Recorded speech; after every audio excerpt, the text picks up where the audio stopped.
take this opportunity to welcome Dr. Stephen J. Berlin, who would be talking to us on a very interesting topic, the devil's mail in the air. So, Dr. Berlin is a passionate stamp collector who has been collecting for over 70 years. He initially focused on US stamps. His interest expanded to postal history, particularly mail disrupted by disasters, wars, and other unusual events. His collection features mails affected by hurricanes, floods, wars, terrorism, and other dramatic incidents worldwide. He has also authored a book by the name of Mail Robbery Postal History from Around the World, which includes rare examples from India. Dr. Stephen, in fact, the floor is open for you, and we're looking forward on hearing you this evening. Thank you so much.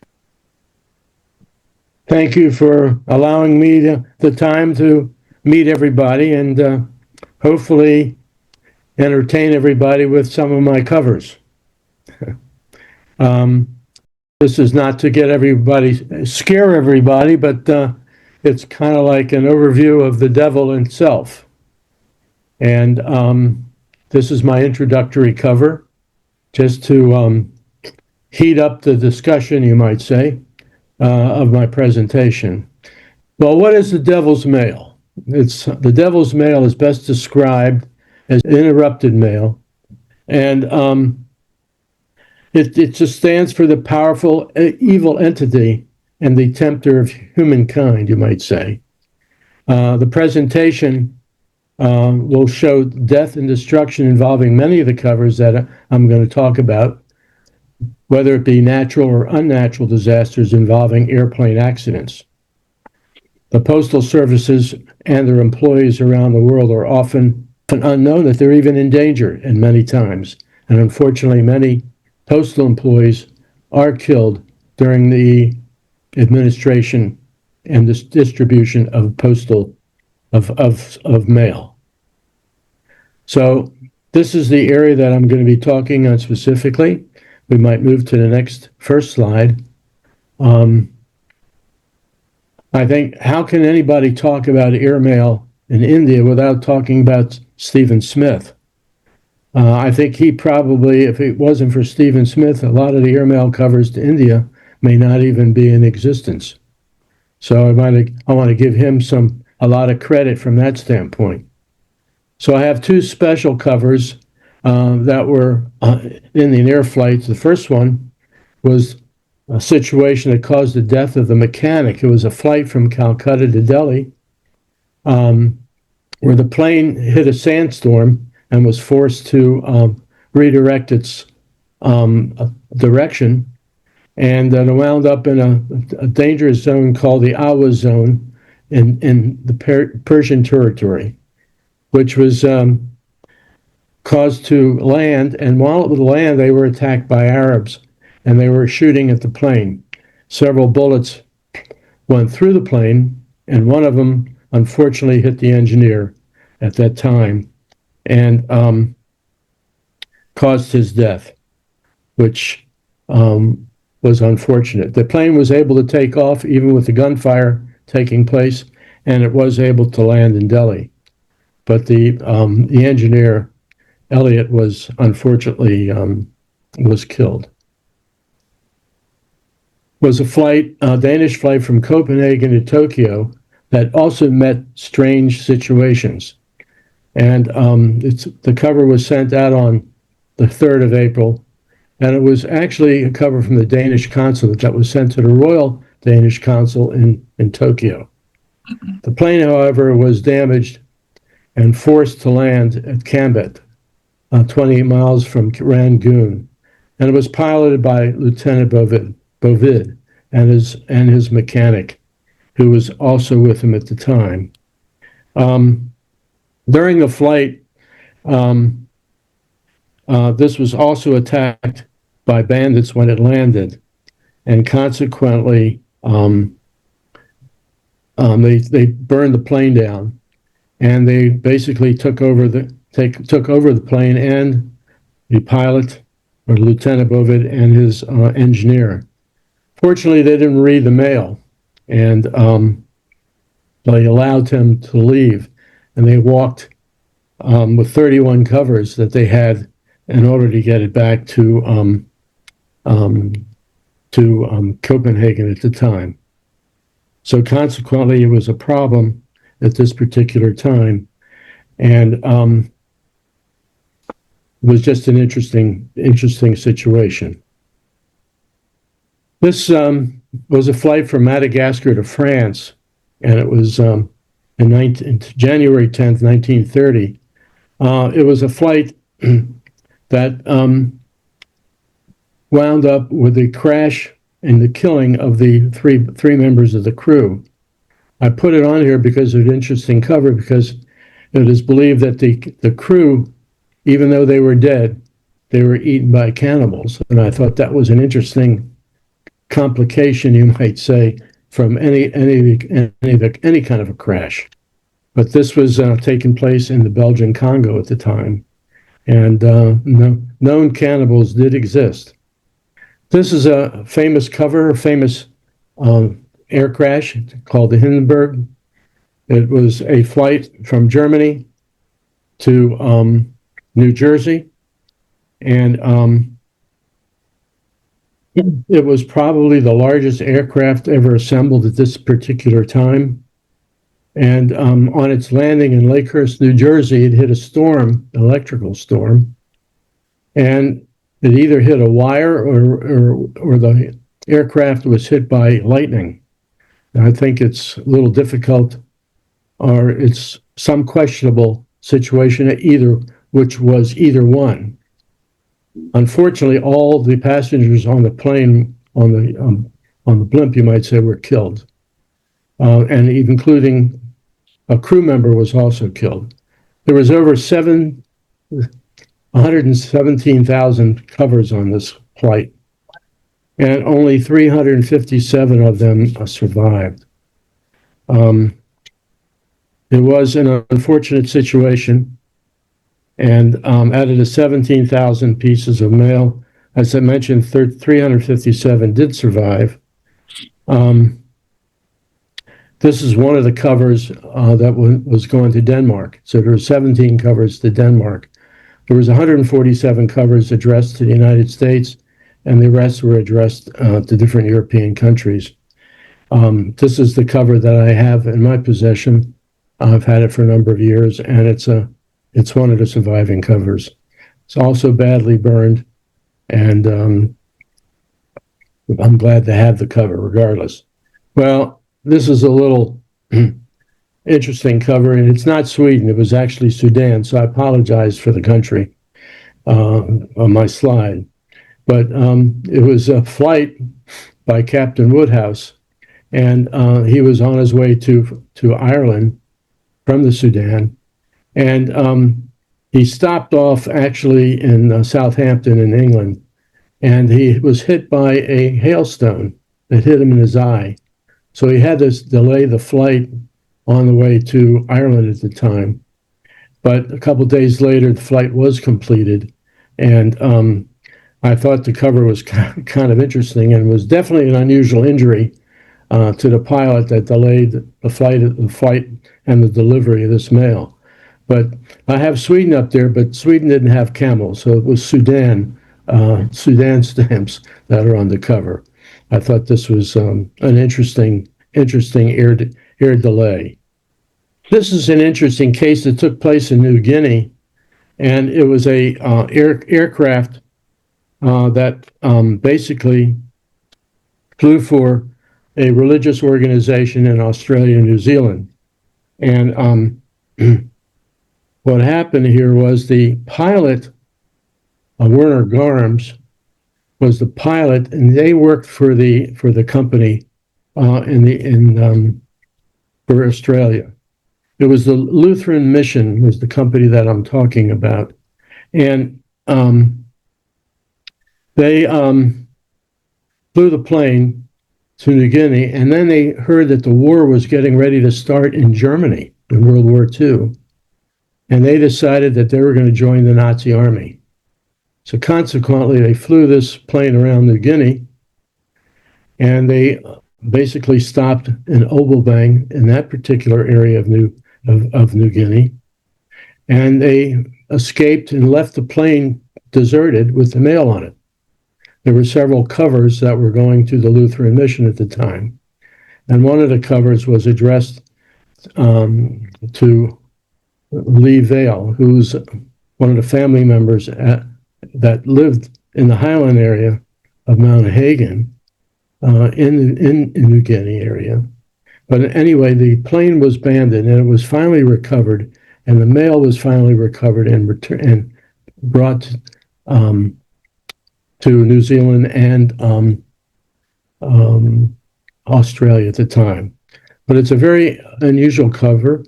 It's the only cover I know that the plane was physically stolen with a certain amount of mail on it. The interesting thing is that the pilot was killed during the war, and his and the other individual that was flying with him, his engineer, was died a few years after the war. So it's one of those unusual covers that I wanted to certainly demonstrate in this presentation. During wartime, a lot of accidents take place. This was World War II, where a flight was leaving. The cover was leaving from Germany and heading to Stockholm, and as it was flying, it hit aircraft fire that was fired at them. They thought originally it was a German airplane that was shooting down the Lufthansa aircraft, but it wasn't. It was actually a German ship in the sea that thought it was an enemy plane and shot down the Swedish aircraft, killing everybody on board. This is an unusual situation, and the labels that are on the cover itself basically describe the incidents that took place with this aircraft and the Berlin-Stockholm scenario. Greece, this is a Muslim terrorist destruction of the plane on its way to Israel. And Israel was formed in middle of in December, not December 1948, but earlier than that. And consequently, it was an airplane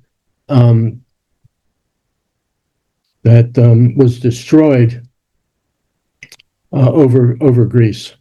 And it was terrorist actions that basically took place, and all occupants were killed. Plane exploded, and consequently, everybody passed away. You can see some of the description on there.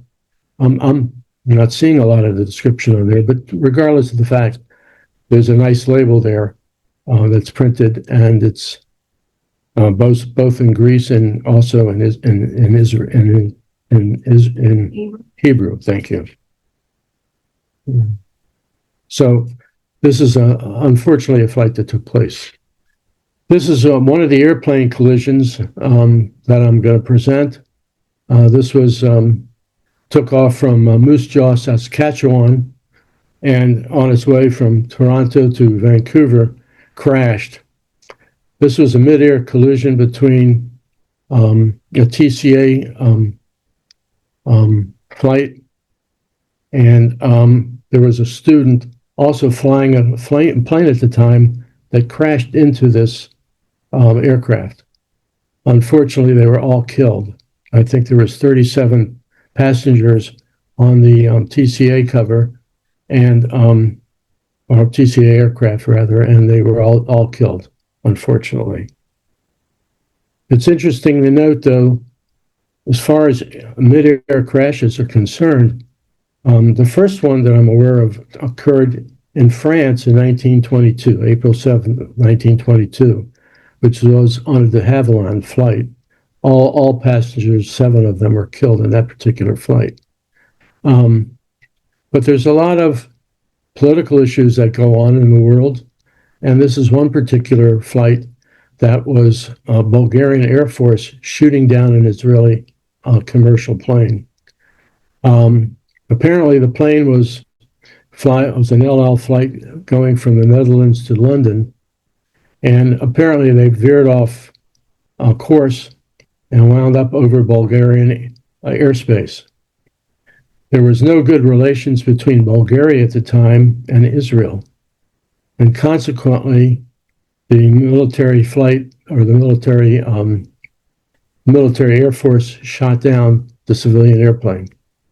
It's interesting that this had happened because the pilot of the Israeli airplane at the time was a distinguished aircraft pilot. And it's difficult as to what happened, except for perhaps some of his equipment failed, and consequently, he veered off into Bulgarian airspace.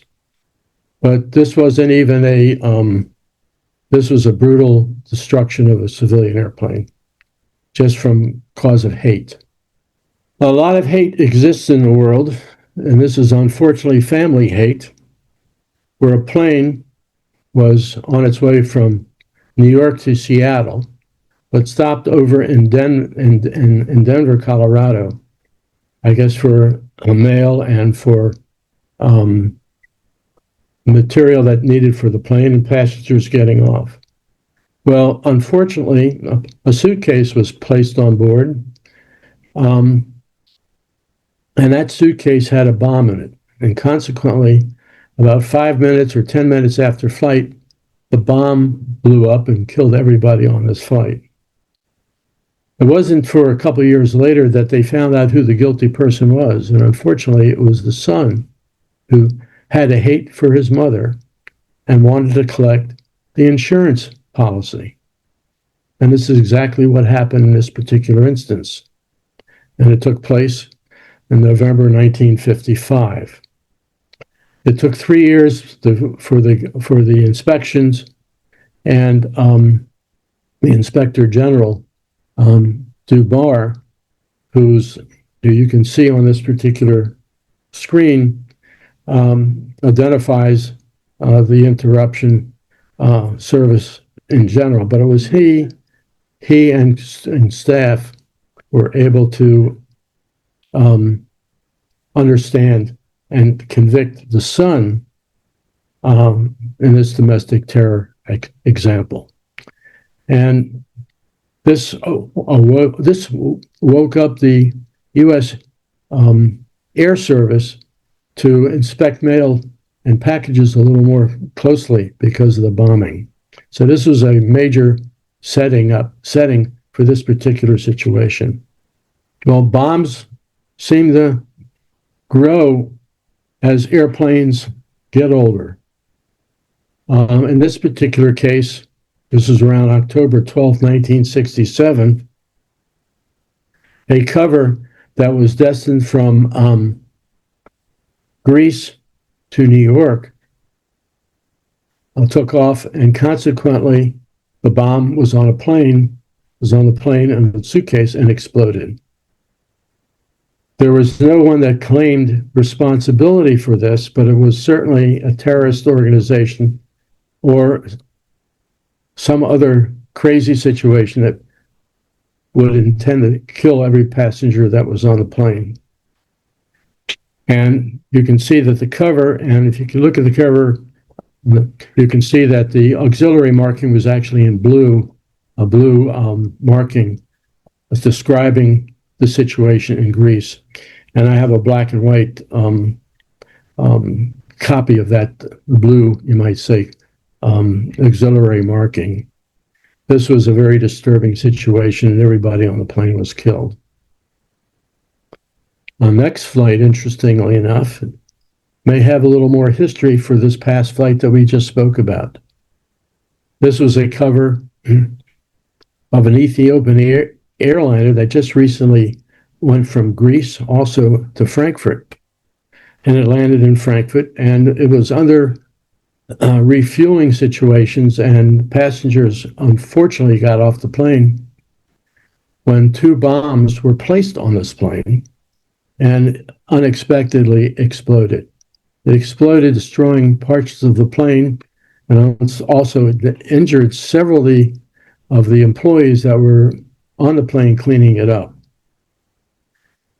It was at this time that the Eritrean Liberation Front claimed the bombing situation. And when you go back to the prior bombing that I showed, that was probably the same group. And I assume it was the same group that caused the bombing and the death of all the passengers on that particular plane. This plane, fortunately, the bombs went off prematurely before the plane was scheduled to take off, and consequently only injured several of the crew members that were cleaning the plane. You can see the auxiliary markings on the left side of the cover there, basically explaining what took place at this time. And very unusual cover is a postcard, very picture postcard, you might say, very nice looking card, but you can see some of the water damage from the accident and the destruction. You can see by reading my presentation that this was another political and anti-Semitic situation involving Israel.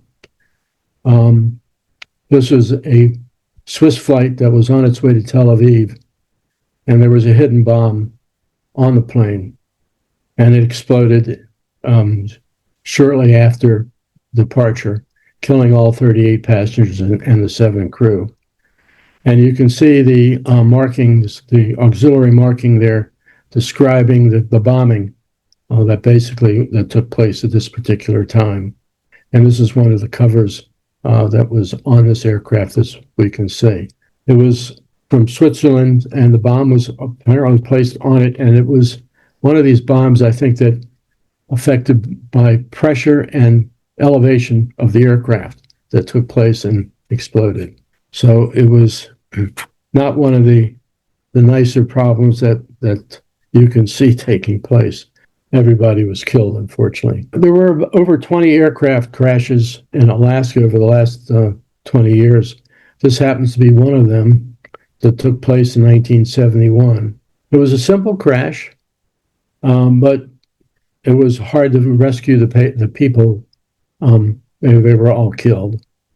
It hit a mountaintop called the Chiquita Mountains, and it made the rescue very, very difficult. A lot of the recovery was by ground crews, as helicopters were partly able to remove some of the personnel that were killed, unfortunately. So this is one of those covers. It's interesting to note that there are a number of air crashes around the world. The United States probably has more than any other country. But interestingly enough, the UK has the highest number of air crashes in Europe, where Indonesia has the highest number of aircrafts in Asia. Japan aircraft from 1977 to the present had over 583 fatalities and a lot of crashes as well. But a lot of the material that you can see on either Wikipedia or Google show that from between 1970 and the present, there have been over 11,000 casualties from aircraft in mid-air situations. And it's interesting and unfortunate. Well, another situation has taken place. This was a flight that was all heading to Japan en route to Tokyo. It was the Palestinian skyjackers or commandos hijacked the plane, flew it around for several hours, landed it in Benghazi, then took off again and blew up the plane. This was one of the only known Dutch covers at the time. There has been another one recently that I've acquired. Originally, this was thought to be the only Dutch cover from this particular destruction. You can see from the postmaster the description of what took place when the mail was recovered, and it's just a very interesting cover. A lot of the passengers were not blown up, but the plane was blown up. They were left. They wanted to basically try to free members of the terrorist organizations that were in England at the time, and this was one of the covers that was a problem. Not England, but Egypt. I apologize that. There's another cover, similar cover from the same situation, where the skyjackers detonated the plane, as I mentioned. But I'm just showing you another cover. These are very rare covers. There's only probably maybe a half a dozen known to exist. But earlier on, every time you hear that there's only one cover from any major disaster, generally there's another one that seems to come around in time. It's difficult to say that it's an only cover that's from any situation, but sometimes that is. But a lot of times covers seem to come available 10 or 20 years later as collectors set their mail, you might say, to be traded or to be sold. So these are some of the covers that are for this particular accident. And they're rare, as I mentioned, and I'm glad that I happen to have a couple. Again, this is another situation in India where the flight was on its way from Tel Aviv. Muslim commandos also blew up this plane. And consequently, again, this is the only known cover from this particular incident, and it was actually headed to the philatelic editor in Tel Aviv. This is a little lighter note. It was thought that this cover was containing a bomb. It was a cover from Malta on its way to England. And when the cover was retracted from the mail, headed to the plane, you can see the explosive branch auxiliary marking on the cover that said it was a branch of Explosive Metropolitan Police. Well, I guess the lottery covers on the inside of this envelope was so heavy that it was thought to be a bomb, an actual letter bomb, but it wasn't. So I thought it was an interesting cover that interrupted the mail from Malta to England. This was another hijack cover in 1974. From the Dubai airport was hijacked on its way to Tunis, and the crew was held hostage. The mechanic, it was actually mechanics that were not mechanics, stormed the airliner, killing the stewardess and a couple other passengers.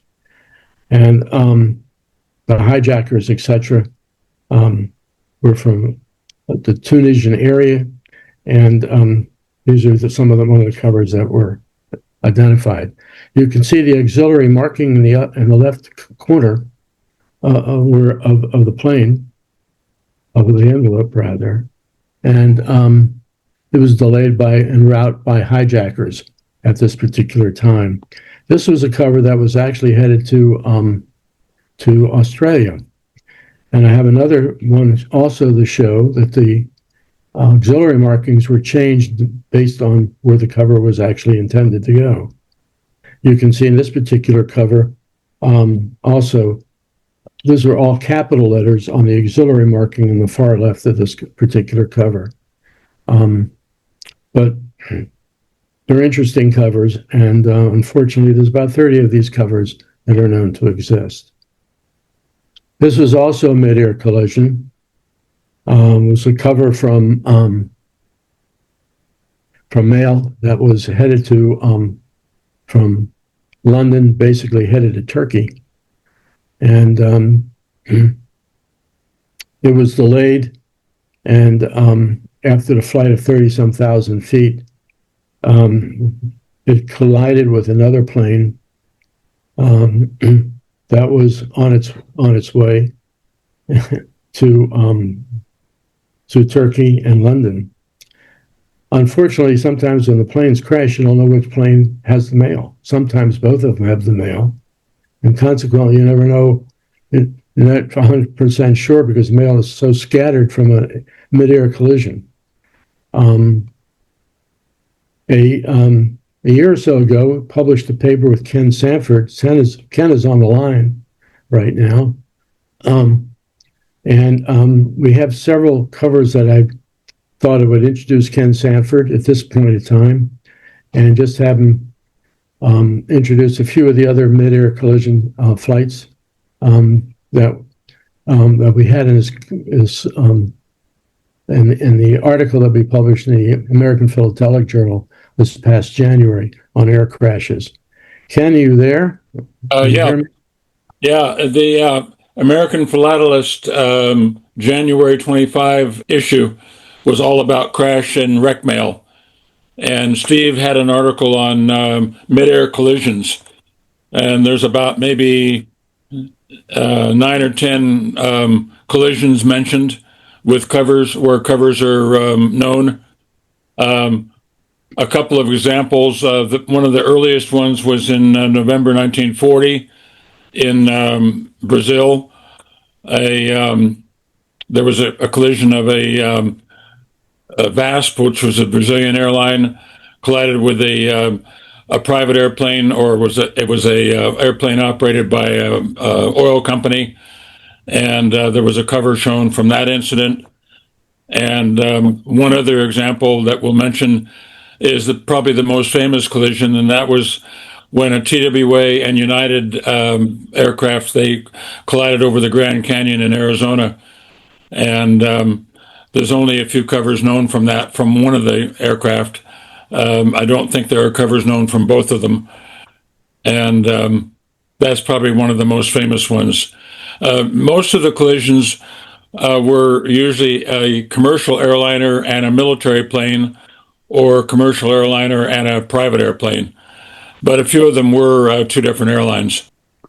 Thank you, Ken. In this particular situation with the British and Yugoslav airliners colliding, there were 176 members of the crew and passengers that were all killed during this situation.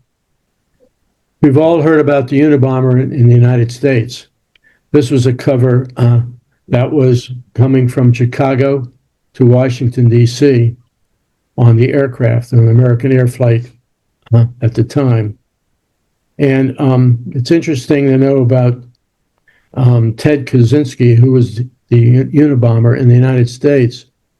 He went on a 17-year bombing campaign. And unfortunately, this particular bombing on an American airline flight, the bomb failed to actually explode. Consequently, the pilots were able to land in Washington, D.C. Consequently, it was amazing and a miracle that it didn't blow up. But Kaczynski was convicted in 1976 and went to jail for the rest of his life, but he wound up committing suicide and he died in his prison cell. But three people were killed. They were all American people that were killed in different bombings. There was 16 other bombings over his 20-year span, and the FBI and the CIA and everything, all the police couldn't find him. He wrote a paper, a manifesto, explaining why he hated life or hated the governments. And it was his brother that knew about the manifesto, and it was his brother that actually told the police where he could be found. He was living in a cabin in Montana in the middle of nowhere, and consequently, he was able to hide. And Flight 444 that went from Chicago to Washington had some fire damage, but they were able to land. And fortunately, no deaths occurred. But this is one of the more interesting covers. There's about a dozen of these covers known to exist, maybe a little more than a dozen covers. but they're terrific covers to have. And you can see the postal description, official description. It's also shown on the screen by the postmasters in the Washington area. This was an interesting situation. This is a political terrorism act by the Russians. It was a flight that was headed to Korea, and it was attacked by the Russian Air Force, and they shot the flight down. Why did they shoot the flight down? Well, it had a congressman on it, and Lawrence McDonald was the congressman, and apparently he was constantly telling how bad Russia was at the time. So this was basically a political assassination that took place in the air. And there's no covers, there's nothing that has ever been recovered from this particular flight, except what we see here, a memorial service. And that's what this is all about. And I thought it was very interesting. There was no bodies ever recovered from this. There was no parts of the airplane ever recovered from this. And it was just one of these severe political military disasters that took place. And that was the situation. Well, we all heard of the Lockerbie flight that took place over Lockerbie, Scotland in 1988. It was a bomb that was placed there by Muslim terrorists at the time, and it killed everybody on the flight. It was a flight heading from basically Scotland to the United States, and the terrorist at the time was convicted. There was two terrorists, but one of them was not convicted, interestingly enough, even though they were both probably involved, causing a complete destruction of the plane. The terrorist his name was Abdul al-Magrani, and he went to jail, and he got out of jail for political issues. Supposedly he had prostate cancer, and he was going to die, so they gave him an early discharge, you might say, from prison. He did die a few years later. But this was one of the major situations, and unfortunately, the death of everybody. These covers are very rare, and they're great covers to have in your collection. You can see this was also a Lockerbie disaster cover. This is the only one of this cover known. This was actually in a private, maybe a carrier's cover. Also has a different label on it. This is the only known of this particular disaster, and was described in near ink. And fortunately, I bought this in a British auction. I guess if the Colombia drug cartel does not like you, they blow up planes. This is exactly what happened here. The chief of police was on a plane who had, you might say, arresting a lot of the cartel members, and they wound up killing him. It was an assassination, you might say, on this plane. It blew up everybody as well. So this is an interesting cover. I know I'm a little late on description, so I just want to move along. I want to thank you all, really. And I want to thank members of the Wreck and Crash Mail Society, and certainly the American Airmail Society, and the Indian Airmail Society for having me give the presentation. And again, be happy to take any messages or answer any emails if anybody has further information they would desire. PK, thank you. Jerome, thank you. Thank you so much, Dr. Berlin. Many thanks for a very insightful presentation. We thoroughly enjoyed ourselves.